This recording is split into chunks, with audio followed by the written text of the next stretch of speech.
तो फिर सबसे पहले हो गई है एक नए व्लॉग की शुरुआत। आप सभी को मेरा प्रणाम और एक बार फिर से आप सभी का स्वागत है हमारे नए व्लॉग में। उम्मीद है कि आप सभी एकदम स्वस्थ और मस्त होंगे। हम लोग भी एकदम बढ़िया हैं। अभी मैं जस्ट नहा के आ रही हूँ। बाल तो इसलिए गीले हैं क्योंकि नहा के आ रही हूँ, और ये मुँह इसलिए गीला है क्योंकि बहुत हपड़ तपड़ में, बहुत जल्दबाजी में मैं तैयार हुई हूँ। आज हम लोग जा रहे हैं, हम लोग मतलब मैं और वहाँ से पूनम दीदी ऋषिकेश, थोड़ा बहुत करवा चौथ की शॉपिंग करने के लिए। देखते हैं अभी व्रत का क्या करती हूँ मैं, लेकिन सामान छोटा मोटा तैयार श्यार तो होना ही है, तो इसलिए सामान वगैरह ले लेते हैं। तो गाड़ियाँ तो यहाँ पर एक भी नहीं है, पापा ने शायद बाहर रखी हुई हैं। तो कुछ भूल तो नहीं रही, ऐसा लग रहा है मैं कुछ भूल रही हूँ। हमेशा ऐसे ही होता है, जैसे निकलो ना, चाची कहाँ जा रही, तैयार हो गए? अरे मैं जा रही आज बिजली ऑफिस, आज मेरी छुट्टी थी तो मैं काम निकालूँ। अच्छा, आज तो छुट्टी थी ना वैसे? हमारा कल स्कूल था ना, तो आज दशहरे की छुट्टी। अच्छा ठीक है, इसलिए आजकल पकड़म पकड़ाई हो रही है। सही बात है। कट रहा है। हाँ 2 आदमियों को हेलमेट पहनना है। हाँ सही बात है। चलो मैं जरा ऋषिकेश है, थोड़ा शॉपिंग कर ले। हाँ स्कूटी बाहर पे ही होगी, पापा ने रखी होगी। चलो गेहूँ सूखते रहेंगे। क्या करवा चौथ की कर रही थी? हाँ, घर के बिल्कुल बाहर से हमारी शॉप है, तो मुझे लगा कि स्कूटी यहाँ पे खड़ी होगी। ये अमित ऑटोमोबाइल ही हमारी शॉप है, यहाँ पे मतलब स्कूटी सर्विस वगैरह का काम चलता है। लेकिन पापा ले जा रखे हैं, तो पापा ने कहा मैं लेके आता हूँ अभी, तब तक मैं दूसरी दुकान से दूसरा हेलमेट ले लेती हूँ। क्या स्कूटी पापा ले जा रखे, यही है ना? ठीक है। अब बाल ना बिल्कुल चप हो जाएंगे मेरे, क्योंकि बाल गीले हो रखे हैं। हेलमेट पहनूंगी, यहाँ से दब जाएंगे। हमारे घर से पूनम दीदी लोगों के घर की दूरी केवल 5-7 मिनट की ही है, तो वहाँ तक मैं अपनी स्कूटी लेके गई और वहाँ से आगे हम लोग पूनम दीदी लोगों की स्कूटी से गए। आज सुबह मुझे उठने में थोड़ी सी देर हो गई थी, जिस वजह से सब कुछ डिले होता गया। जल्दबाजी में मैं नाश्ता किया, उसके बाद पानी ही नहीं पिया, तो घर से निकलते ही मुझे अजीब सा होने लग गया था कि पानी की कमी। तो मैंने सबसे पहले अपने लिए एक स्लाइस की बॉटल ले ली। चाहे जितना मर्जी जल्दी कर लो, थोड़ा देर तो हो ही जाती है। हम लोग दिन की 12 बजे की धूप में घर से बाहर निकल रहे थे और खूब सारी बातें हम लोगों ने चलते चलते की। तो फिर हम लोग पहुंच गए थे ऋषिकेश मार्केट, और आज हमें केवल अपनी ही शॉपिंग नहीं, बच्चों की भी करनी थी, क्योंकि शादी के बहुत सारे फंक्शन आ रहे हैं। तो सबसे पहले हम लोगों ने सोचा कि हम लोग शिविका के लिए कोई लहंगा, गाउन या फ्रॉक टाइप में देख लेते हैं। लहंगे गाउन की काफ़ी तरह की वैरायटी थी। शुरुआत में हमने बहुत सारे गाउन देखे, लहंगे देखे, पर ऐसा उसके पास था और फिर वो बोलती है कि ये मुझे चुभता है, इस वजह से कुछ तो हमने खुलाया भी नहीं। हमने कहा बिल्कुल ये उसके पास है। लास्ट में जाके ये ब्लैक वाला पीस और ये पूनम दीदी के हाथ में जो है, ये हमको पसंद आया, और तब जाकर हमने यही वाला कपड़ा जो बहुत ही सॉफ्ट होता है, ये उसके लिए पसंद किया। शिविका के लिए फाइनल करने के बाद हमने उसके बड़े भाई रुद्धि के लिए भी कुछ लिया।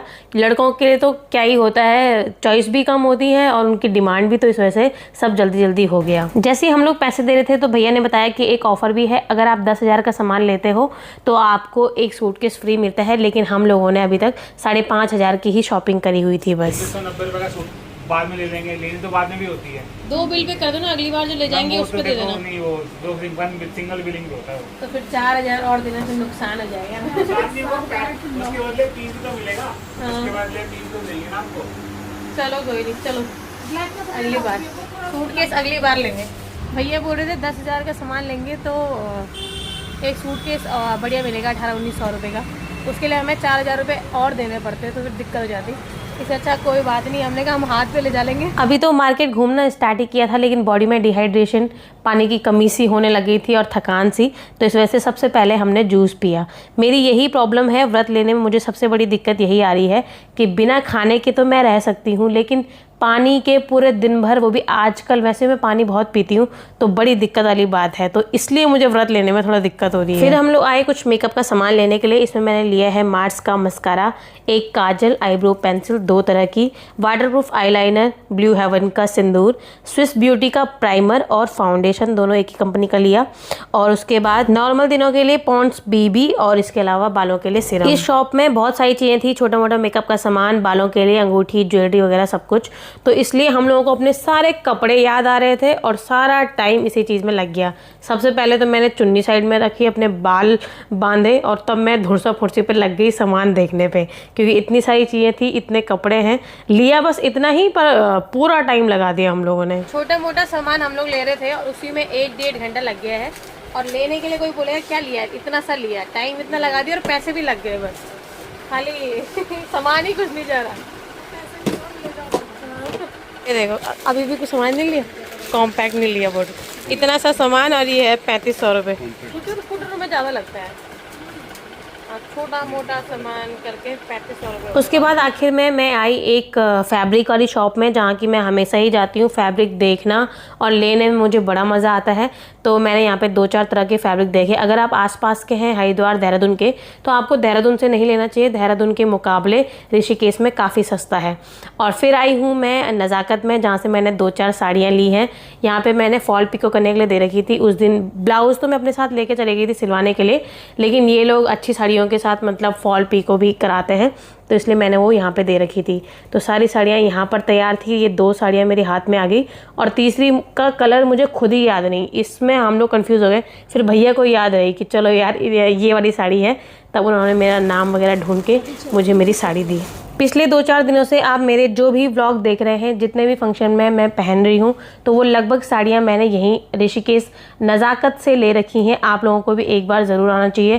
थोड़ा महंगी है पर वैरायटी काफ़ी अच्छी है, तो थोड़ा पैसे लेके आओ और अच्छी साड़ियाँ लेके जाओ। उसके बाद बहुत थक गए थे, तो मैं कपड़ा वपड़ा बांध के बिल्कुल धूप में हम लोग वापस चले गए। तो फिर मैं पहुंच चुकी हूँ घर और बहुत ज़्यादा थक गए हैं। इतनी दुकानों में गए, छोटा मोटा सामान इतना कुछ होता है क्या बताएं। और वहाँ पे ऐसा मन करता है ये भी लेते हैं वो भी लेते हैं, फिर घर में आके सब एक जैसे ही लगते हैं, फिर नए पुराने। और एक बड़ी प्रॉब्लम होगी, मुझे लगा कि मैंने सारी साड़ी तैयार कर ली है, सब कुछ हो गया है, पर इन साड़ियों के साथ के पेटीकोट तो अभी लाए नहीं है। और ऐसा भी नहीं है कि आजकल मुझे रेडीमेड भी नहीं चलेगा, क्योंकि रेडीमेड वो बहुत पतले बना रहे हैं, मुझे थोड़ा सा सिलवाना ही पड़ेगा। टाइम भी नहीं है, कल फंक्शन है और अब लेके कब सिलवाने देना है, क्या करना है, समझ में नहीं आ रहा है। तो एक साड़ी तैयार करने में, पहनने के लिए हम जा रहे हैं किसी भी फंक्शन में, 2 घंटे में वापस आ जा रहे हैं, थोड़ा बहुत हो रहा है। लेकिन एक कपड़ा तैयार करने में जो महाभारत हो रही है ना, उसका कुछ नहीं कर सकते। छोटी मोटी चीज़, अब ये ढीला, अब ये टाइट, अब ये फिटिंग, अब ये पेटीकोट, ब्लाउज, अस्तर वाला है तो अस्तर इकट्ठा करो, पहले लो फॉल पिको, ये हो बहुत बड़ी प्रॉब्लम है। इतनी जगह आना जाना हो रहा है कि कल की साड़ी अभी तक मेरी ये यहीं पे है, कल वाली, क्योंकि आज सुबह उठ के सबसे पहले मैं वहाँ चली गई। कल के कपड़े अभी यहीं पे हैं, ये आके नए खुल गए, वो धोने वाले वहीं पे हैं। इतनी बुरी हालत हो रही है, तो मैंने कैसे कैसे करके थोड़ा कमरा साफ़ कर लिया सुबह, कुछ नहीं करा, सिर्फ बेडशीट बिछाई। अब समझ में नहीं आ रहा इसके साथ भी कोई और पेटीकोट चल नहीं सकता, क्योंकि ये नेट वाली साड़ी है। ये भी, इसके साथ भी एक पेटीकोट चाहिए। इसके साथ के ब्लाउज़ कहाँ होंगे? अच्छा, वो तो मैं सिलवा के लेके आई देहरादून से। अब इसके साथ का मैंने सोचा कि ब्लाउज़ सिल के आया है, लेकिन इसके साथ भी पेटीकोट चाहिए। चलो भाई, कुछ देर तो मैंने आराम किया। आराम तो क्या ही करना था खैर। और क्योंकि आज मैं 4:30 बजे हूँ, 5:30 बजे मैं फिर से जा रही हूँ, क्योंकि मैंने कहा सोती नहीं हूँ, नींद तो बहुत आ रही थी। तो अब मैं जा रही हूँ, थोड़ा सा इसके साथ के लिए बोला था पेटीकोट चाहिए, वो लेके आती हूँ।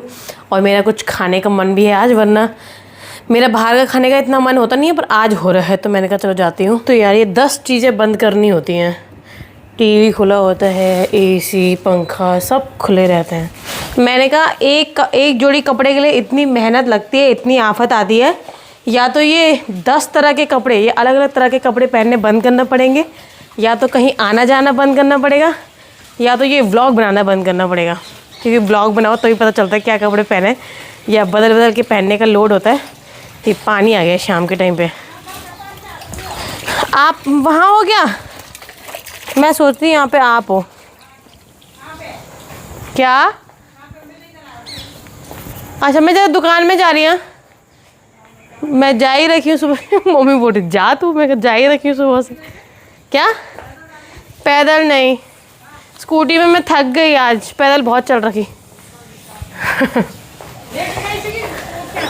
क्या?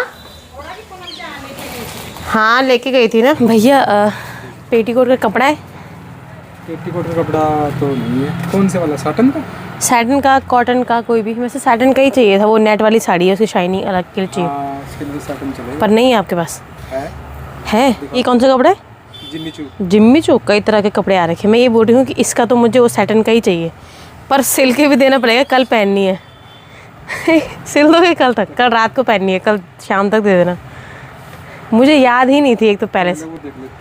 मैंने, मेरे जो भी टेलर होते हैं, चाहे मैं देहरादून में रहती थी, चाहे मैं यहाँ भी रहती थी, जो भी मेरा एक खास टेलर होता था, आजकल भैया हैं देहरादून में, वो लोग थे, मैंने उन पे आफत निकाली रहती थी कि आज पहनना है, और तैयारी नहीं है कुछ। अरे यार, मैं आई हूँ ब्लाउज़ लेने के लिए वापस, क्योंकि इस पर जो अस्तर लगा होगा ना, वो उसी तरह का वो लेके जाना पड़ेगा क्या, वो उसी तरह का पेटीकोट लेना पड़ेगा। पर धनिया को अच्छी नहीं यार। तू क्या बोल रही, क्या बोल रही थी तू? आपके दादा कहाँ हैं? वो मेरे दादा नहीं, वो मेरे पापा हैं, ठीक है। चल, तो फिर मैं कर चुकी हूँ सारी व्यवस्था, और मैं बोल रही हूँ ना, शादी लोगों की होती है, टेंशन और खर्चा मेरा हो जाता है। क्योंकि मेरा कोई अपना खास फंक्शन नहीं है सिवाय करवा चौथ के। करवा चौथ में भी व्रत नहीं ले रही, पर तैयारी पूरी है। हाँ, कीर्तन में क्यों नहीं गई? दीदी पूछ रही थी, ये पूनम दीदी की मम्मी कीर्तन में क्यों नहीं गई? मेरी सास भी आ रखी, वो बोला होगा कोई नहीं कल हल्दी में जाना। तो इतना सामान फैला हुआ है। अरे जाना है ना, हल्दी में बगल पे ही है, सब संभालने हैं 2 दिन के कपड़े, ये नए वे सब।